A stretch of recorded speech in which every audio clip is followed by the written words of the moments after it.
Hello. Today we're back with a new video. I'm gonna try to find some way to say something different every time I do a video. Instead of saying we're back with something different. So today we're back with something about Dragalia Lost, which is very ironic because I made a video about World of Flipper coming back, and those two games were run by the same company. And today we're talking about Dragalia Lost. About video game preservation, which I think is incredibly important. I think preserving games, media, anything is super important. And this kind of caught my eye, and I just kind of wanted to talk about it. I didn't know that they posted a link, so let's actually read the article of this. Okay, so one fan spent 3 years saving a Final Fantasy game before it shut down.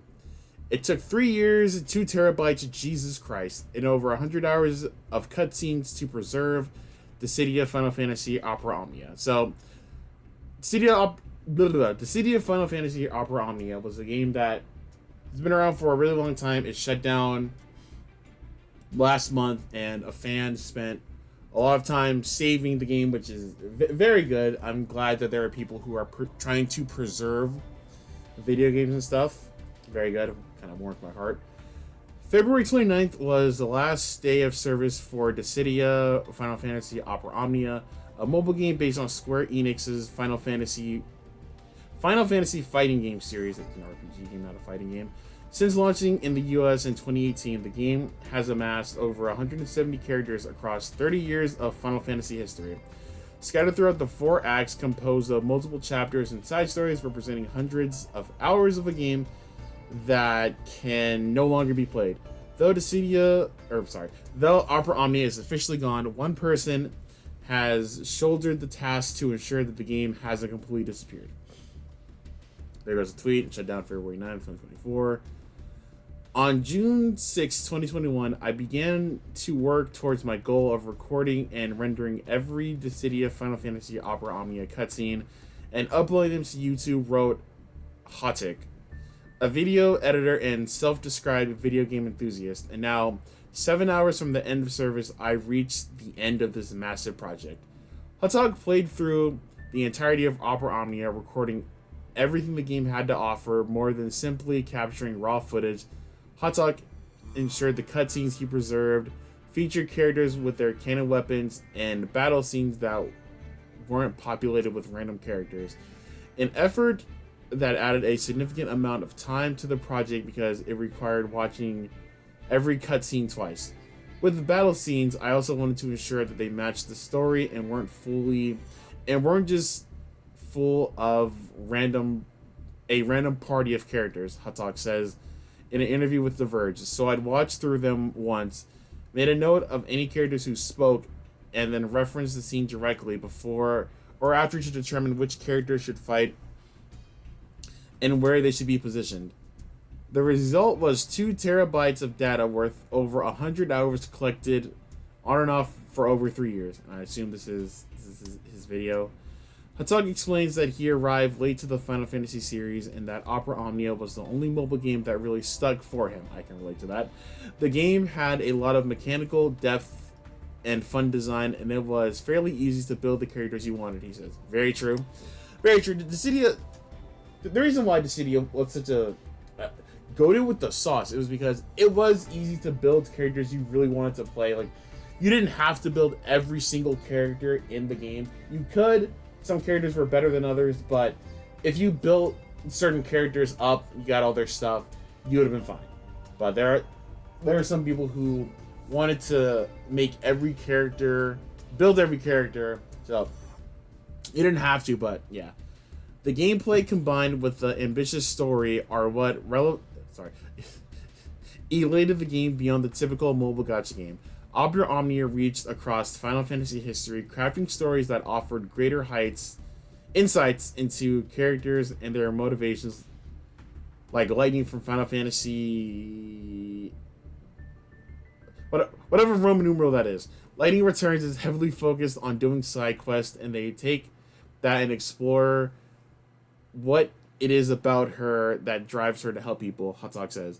He also spoke on how the game connected characters across the series, like the ultimate Final Fantasy crossover fanfiction, pairing up Quinya, the frog-eating chef from Final Fantasy IX, and Noctis, the frog-catching protagonist from Final Fantasy XV. The game made incredible use of the characters, creating interactions impossible in canon, like hearing more from Vaughn's, spoiler alert, deceased brother in Final Fantasy XII, spoiler again, and Yuna's deceased father from Final Fantasy X. It's that depth that drove Hatak into this project. I started recording the scenes knowing that the game would be shut down one day, and there was no way of knowing how Square Enix would handle the game afterwards. Saving mobile games due to offline by uploading cutscenes to YouTube isn't new, and fans have tackled similar projects for games like Dragalia Lost. In fact, Square Enix has done it for Opera Omnia, but according to Hatak, Square Enix's uploads were incomplete. Square Enix did something I was worried about they do, Hatak says. They didn't preserve any of the cutscenes that happened in battle. He stressed the importance of battle cutscenes, calling them connective tissue. Without them, he explains, the discrete story cutscenes can lose cohesion and valuable context gets lost. In Square Enix's official upload, cutscenes will directly reference events that happen in the absent battle scenes, creating a hole in the storytelling while characters pop in and out of narratives without explanation.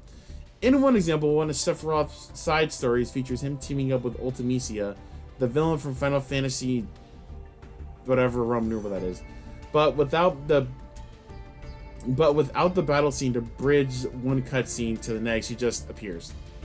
And they show this. So I guess without this, it doesn't make sense why she's working with Sephiroth. It's the oversights like that made me want to preserve things on my own, he says, explaining that he also recorded special voice lines only available in the game's co-op mode and made characters' bios to create the most complete picture of the game possible. In the larger conversation surrounding video game preservation, mobile titles typically get left behind despite being one of the most vulnerable types of games. Unlike most console and PC games, which tend to remain available for purchase and play after their life cycles. Yeah, One Punch Man, Jump Force, those are definitely things. When a publisher decides to stop supporting a mobile game, it is often removed from storefronts, preventing new players from discovering it, while current players await the day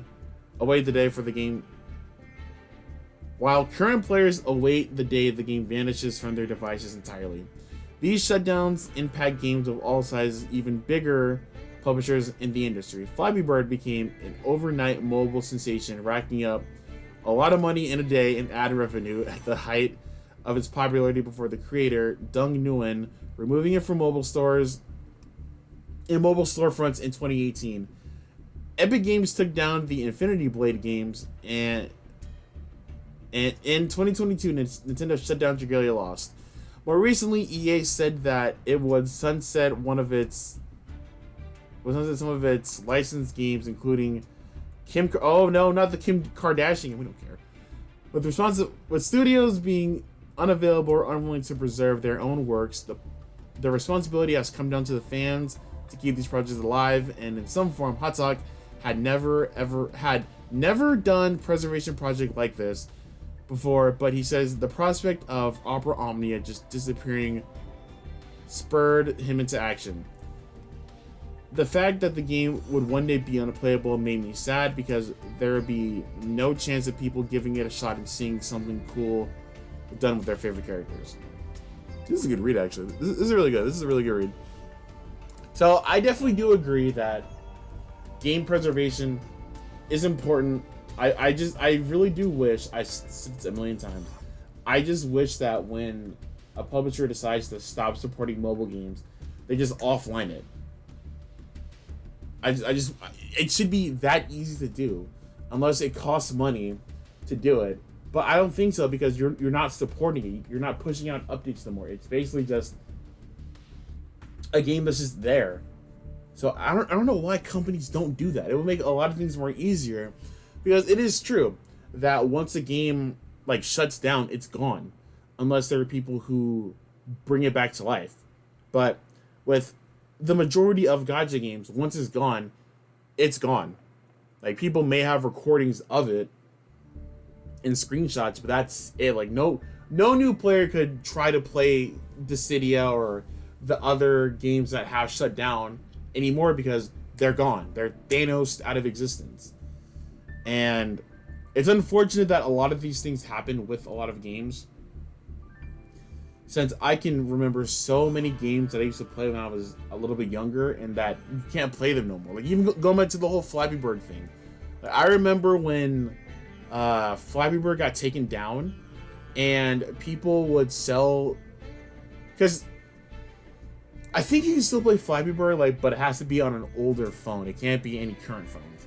But I remember people would keep Flappy Bird in their recently purchased things, so it's still there, and they would sell it for a lot of money, and they probably make a lot of money too because people wanted to be able to play Flappy Bird. But you know, it's gone, it's off the stores, so you can't do that unless you already have it already on your phone before it went down. And yeah, it's just, man, it is cool that Dragalia Lost was mentioned in this article, because that is a game that a lot of people miss, including me. I really wish Nintendo just kept it offline like they said they were gonna do.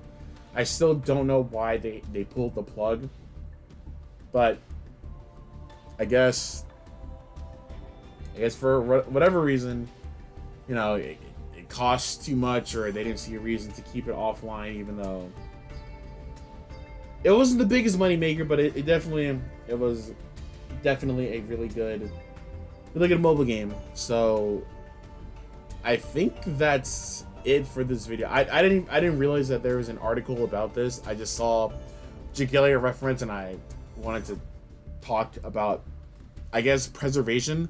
But yeah, I'm gonna leave a link to this in the description, so if you wanna read this, you know, go watch the videos, maybe go subscribe if there's a channel.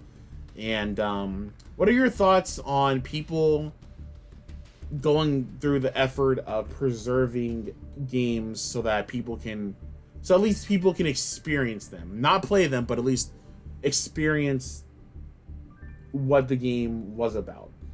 And yeah, that'll do it for this one. Thank you for watching, and I'll see you in the next video.